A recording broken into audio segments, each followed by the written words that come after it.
So this lecture continues our discussion of Noblewomen and Family, but sort of shifts our focus to England and provides the wider context for the letters of Emma, which we will be reading. And so this is just sort of a contemporary image of Hadrian's Wall, so that demarcation between what becomes England and then what eventually becomes Scotland moving forward. So trying to use a lot of maps to give you some visuals here. So the origins of England aren't too dissimilar from the origins of France. Initially, you have this sort of configuration of Celtic tribes. There is no written language, so our understanding of this period is a little vague, but we do know that you have this tribal configuration. You have sort of Celts in the main part of what becomes England. You've got some Scots across the sea there and what becomes Ireland, and then a group of people known as Picts, which is the equivalent of modern Scotland. We know that around the 1st century AD, the Romans advanced their expansion across the English Channel. That initial foray is really very preliminary, and so it isn't until about the 1st and 2nd centuries AD that they really begin to try and consolidate their position. And so obviously that's when they build Hadrian's Wall, because they're not going to go too much further at that moment. And then sort of putting into place some sort of elements of what we would consider sort of Roman government, sort of provincial officials. They divide this territory up. In some instances, the local Celtic populations see an alliance with Rome to be advantageous, particularly in the form of trade. There is obviously some resistance. So the extent to which you have Roman influence across the island is going to vary considerably, but it's really mostly concentrated in the south and around London. They have been doing some really fantastic sort of research into sort of the genetic footprint of the Romans on sort of the population in England today, and have discovered sort of a surprisingly high number of people who ultimately do trace their lineage back to some of these Roman settlers. Most of the Roman population, though, in this period were probably members of the army, some of whom sort of left when Rome withdrew in the 4th century, some of whom may have stayed and intermarried with the local population. So the next sort of major development comes in sort of the 6th century. As Rome leaves, there's sort of this power vacuum created, and then many of the local tribes, there's a lot of infighting, and some of them sort of elicit the help of some Germanic groups to sort of fight each other. And increasingly, those Germanic groups start to see permanent settlement as more and more attractive. So these groups are Angles, Saxons, Jutes, and maybe some Frisians. So you can kind of see where they're coming from. So Germanic in origin, particularly the Saxons. The Angles are sort of more into Scandinavia. And they sort of leave their mark to varying degrees in varying parts of England, pushing a lot of that Celtic population to the west, particularly into what's now Wales, also up north into what's Scotland. And then to a large degree, scholars are still divided on their opinions of exactly what happens here. Is it conquest or is it assimilation? It's probably a combination of the two. But gradually, we sort of lose the outlines of an independent Celtic sort of population, and they either are destroyed or they assimilate into this new Anglo-Saxon population. So then we can talk about an Anglo-Saxon England from about 600 moving forward. So they divide the territory up into 7 different main kingdoms, which is referred to as the Heptarchy. So Northumbria in the north, Mercia in the center, East Anglia, sort of the East Angles, Essex, the East Saxons, Sussex, and then Wessex, the West Saxons. And so these are all ruled by different kings. They do seem to have sort of imposed a fair amount of their own legal codes and culture, and obviously the language. So we're not speaking a form of Celtic, we're speaking a form of Germanic language in terms of English. And there is, amongst these different kingdoms, a lot of rivalry. So at various times they're fighting each other, but there's also a lot of alliance building and a lot of intermarriage. And so these kingdoms sort of lay the foundation for Anglo-Saxon England moving forward in terms of sort of the cultural, legal, and political footprint. So the first major sort of stress, though, that they experience are a series of Viking invasions. So these begin sort of in the 700s and then really pick up steam sort of moving forward. These are initially just sort of raids targeting areas along the coast, but then gradually Vikings begin to think more in a more sort of focused way about permanent settlement for their populations. And so it, particularly in the north, York becomes a sort of a secure base of operations for Viking settlements, and then allows them, using sort of rivers but also the coastline, to sort of make raids further south. And most of the kingdoms of the Heptarchy are just overrun. They do not have sort of the forces or the sort of organization necessary to defeat the Vikings. And so we get to a point where you can see on the one map, all of that purple is pretty much controlled by various Viking leaders. They're not a coherent force. There's lots of different Viking leaders who have their own followers. Sometimes they work together, sometimes they don't. But for the most part, all of that purple is controlled by Vikings. And so we call it the Danelaw because it's sort of Viking or Danish law that prevails there as opposed to English law. The one kingdom of the Heptarchy that is not overrun at this stage is Wessex. So everyone else has been sort of conquered by the Vikings. The local population is still predominantly Anglo-Saxon, but you do have these Viking settlements that are controlling sort of areas, and the local people are dependent upon them. So the one sort of area of resistance then is Wessex, and this is a depiction of King Alfred of Wessex. And it's really under Alfred that they're able to finally sort of definitively turn the tide. At 878, Alfred, because of a variety of sort of military innovations, successfully defeats the Vikings at the Battle of Edington. And then he's going to use that sort of victory, which is a pretty significant victory. The Viking leader actually agrees to convert to Christianity. He's not the first, but he is a pretty significant leader, and so others then sort of follow suit. He does allow some of the Vikings to remain in England, but they have to acknowledge sort of his authority. And then it's under Alfred that he begins to put into place sort of the foundation of what becomes more sort of a medieval England, in terms of us being able to sort of recognize some of its features, making sure that he has defenses so that he can protect against any future invasions. He also introduces a navy. He introduces sort of a new legal code and a legal system, and tries to sort of codify custom and make it into something more sort of determinative. And he's also, he's very devout, and he's also very invested in literacy and education. So he sort of promotes written language and more people reading the Bible as a result. So Alfred definitely takes his place as one of the more successful of the kings of England. And Alfred had failed to defeat that last major Viking push. Who knows sort of what would have happened in England moving forward.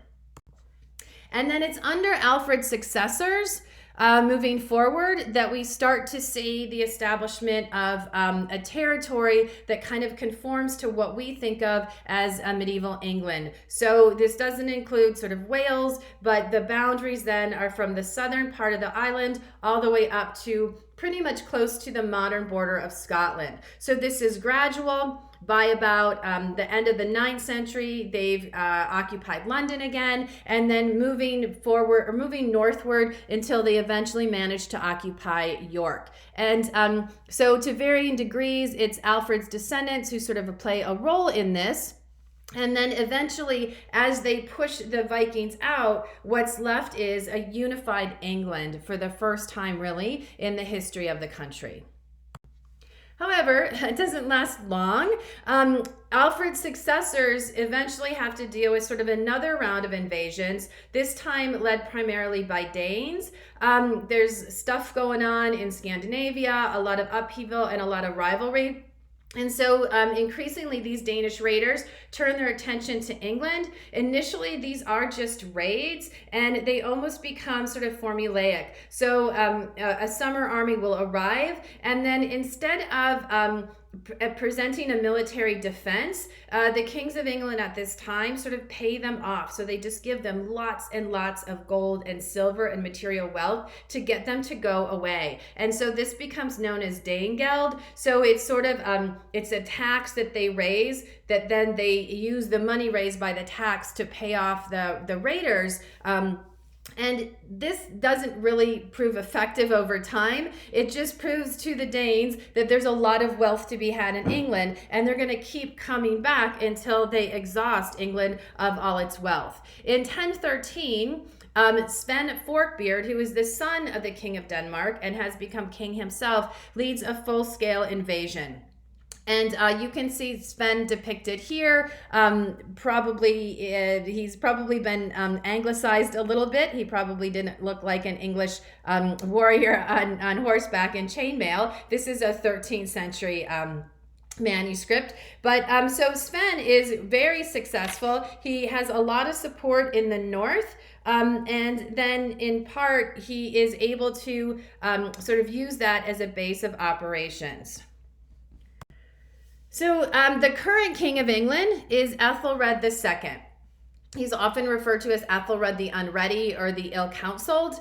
Ethelred has been married before, but in 1002 he marries Emma, the sister of the Duke of Normandy, and this is intended to kind of address their Viking problem. The Dukes of Normandy are ultimately of Viking descent. They have been settled much earlier, but they are settled by Vikings. And so they do have these connections. And some of these Viking raiders have been using Normandy as sort of a base of operations to lead attacks into England. And so what Ethelred is hoping is that this will sort of neutralize that, because now Emma's brother, who's the Duke of Normandy, will not allow the Vikings to do that.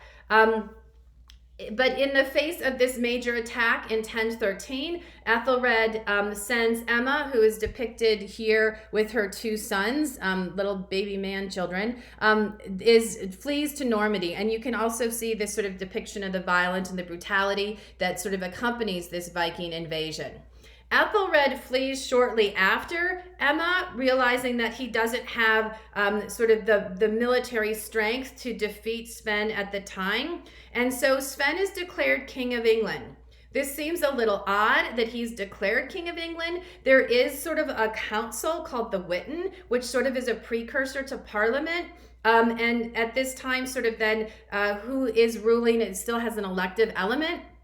And in part, there is enough sort of support. There is still a strong sort of Scandinavian presence in various parts of England. And so that presence supports Sven. And then a lot of the Anglo-Saxon nobles just have seen Ethelred as a very ineffective leader. And so he doesn't have the best track record. So they decide that Sven is sort of the better option.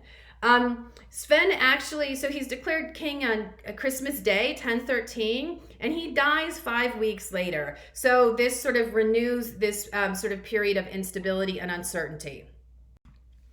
So Sven's son Canute then sort of tries to pick up where his father left off. So he invades.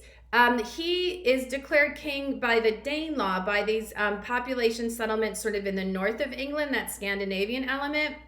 The English element, though, recalls Ethelred. So he's off in Normandy with Emma.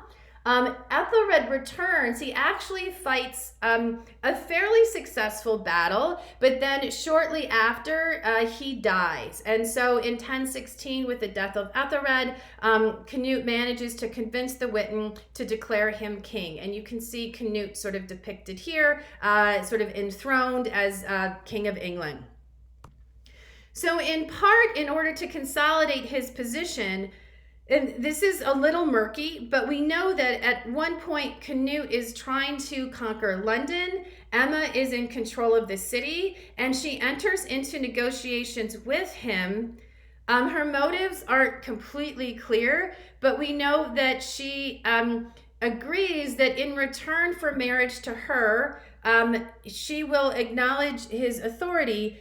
She will surrender London, but she demands that he repudiate his first wife. He's actually married to another English woman who's up in the north, in Northumbria. And he does have a son with her who's going to sort of return in a little bit. But so he agrees to marry Emma. Emma has two children with Ethelred, Edward and Alfred. So she sends Edward and Alfred to her family in Normandy, and then she demands that Canute agree that any children they might have would take precedence over his children from his previous wife in terms of succession. So this clearly seems to be some maneuvering on the part of her own sort of position. It also suggests that she's willing to disregard the claims of Edward and Alfred to the throne moving forward. In 1018, we see the birth of a son to Emma and Canute, who they name Hearth-Canute or Toughnot. This is sort of an illustration from a manuscript that was produced at the time, and it was sort of in conjunction with a monastery. It's kind of hard to see, but on the one side of the cross you can see Canute, and on the other side of the cross you can see Emma. This depiction of the two of them and their figures as sort of parallel and equal is really pretty extraordinary. Typically, the king would have sort of taken visual precedence, and the fact that they're sort of depicted as equal suggests that part of this sort of agreement also sort of resulted in Emma securing a fair amount of authority and autonomy in England. And she is a much more visible presence in governing during her marriage to Canute than she ever was in her marriage to Ethelred. So in 1035, Canute dies, and then succession once again is sort of up for dispute. So you have a number of different players in the mix. I'm not going to talk about all of them because we don't need to know that. Hartha-Canute at the time is in Denmark, so he's sort of dealing with he's sort of been appointed by Canute as regent in Denmark because Canute's still king of Denmark. And so in his absence then, Canute's son from his first marriage, Harold Harefoot, is able to have himself declared king. In that moment, Emma is very uncertain about her fate, so she flees to Bruges. But then sort of shortly after, Harold assures her that she won't be harmed, and he sort of recalls her back to England. And sort of her affirmation of his position is really important for him to kind of convince these other English nobles that he should in fact be accepted as king. And this is from this really unique manuscript in the British Library today. It's sort of this genealogy, this visual genealogy of the kings of England from the time of the Heptarchy to the 13th century. And so this shows Canute in that center medallion, and then his two sons, sort of Harold and Hartha-Canute. In 1036, Emma is still trying to, behind the scenes, kind of undermine support for Harold and sort of champion her son Hartha-Canute as the real king of England. She seems to enlist her sons Edward and Alfred in this. Again, we're not super clear on exactly what happens. We do know that she invites Edward and Alfred to come from Normandy back to England. She hasn't seen them in a long time. On the way, though, they're captured by one of the Earls of England, who is a supporter of Harold. We don't know exactly who is responsible, Harold or the Earl of England, but we do know that Alfred is restrained. He is blinded so that he will no longer be eligible for succession. And they use like a red hot poker to gouge out his eyes. And so shortly after, he dies because his wounds get infected. Edward flees back to Normandy, and it's not clear at all sort of what part Emma took in any or all of this. In 1040, then Harold dies. There's a lot of mystery surrounding his death. He fell off a horse at one point, and he may have had injuries from that, or it may have just been a really sudden illness. But we know that Harold dies, and so Harthacnut then is able to step in and succeed. However, he does not rule for very long himself. He only rules until 1042, until he himself dies. There is some suggestion that he's suffering from some sort of illness, and so he knows he's going to die soon. There's also speculation, and this is what's depicted in this image. He is attending a wedding at Lambeth. He drinks out of a cup, and then shortly after he has these convulsions and he dies. So this suggests some suspicion around his death. We just don't know what happens. We do know in this moment that Edward is recalled from Normandy. So Edward is one of the last living descendants of Alfred the Great. You no longer have any real viable sort of members of Canut's family to kind of step in. And so this seems to be sort of a reasonable solution to this issue of who's going to succeed. Interestingly, around 1041, Emma commissioned almost sort of a history of a certain portion of her life, specifically after her marriage to Canute, that's called the Encomium Emma Reginae. And this is the front page of the text that was written for her. And so this depicts her sort of seated on a throne, and then the scribe, who we think came from Saint-Omer in modern day France, presenting her with the completed text. It is an incredibly detailed glimpse into events of this period. It is also blatantly propaganda on behalf of Emma, so it's really hard for scholars to navigate. Pauline Stafford has written extensively on Emma, as well as Edith, Edward's wife. And so we have this very rich source, but it's really sort of problematic because of the reason why it was written. It may have been deliberately an attempt by Emma to kind of justify or legitimate some of her actions during this period. So in 1042, then, Edward is crowned, which you can see depicted here. His relationship with his mother, again, this is sort of super murky. It seems to deteriorate. Emma seems to want to maintain a position of real power in the kingdom. And for a variety of reasons, we just don't know whether it's pragmatic or whether there's some resentment because she liked his other brother better, or because he thought she was involved with his brother Alfred's death. We just don't know. But we do know that in 1043, he rides with a military escort into her estates. He seizes her treasure. He confiscates a lot of the lands and property. She was the wealthiest woman in England, and he confiscates a lot of her lands. And then he deliberately demotes some of her staunchest supporters and removes them from office. There seems to be some suggestion in just evidence that she has attended court after this, that the relationship wasn't completely in disrepair, but she never has the sort of position of power or the wealth that she did before Edward becomes king. And eventually in 1052, she dies in sort of relative obscurity. And then in part, though, her legacy is the connection in 1066 to the Norman conquest. So one of her family members, in the form of William, Duke of Normandy, after Edward's death, does claim the throne. I think this does show you, though, a lot of interesting family dynamics and maneuvering, and is certainly suggests that noble families were extraordinarily complicated.